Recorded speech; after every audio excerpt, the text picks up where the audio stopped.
You ask Tiger to calculate. This deals with linear inequalities with one unknown. The final result is x equal or greater than 5 over 2 equal or greater than 21 over 2. Let's solve it step by step. Remove the ones. A variable's value does not change when it is multiplied by 1, so we can eliminate it.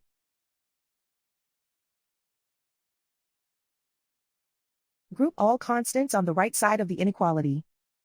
Subtract 5 from both sides.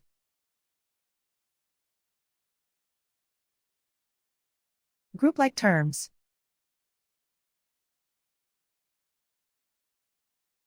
Simplify the arithmetic.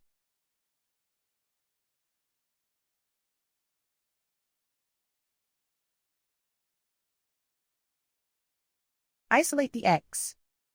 Divide both sides by -2. Whenever you multiply or divide by a negative, reverse the inequality sign.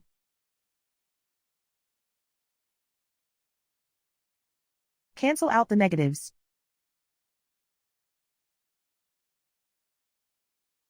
Simplify the fraction.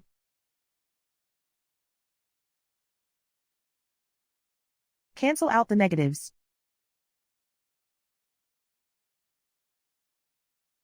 Plot the solution on a coordinate grid. And so the final result is x equal or greater than 5 over 2 equal or greater than 21 over 2.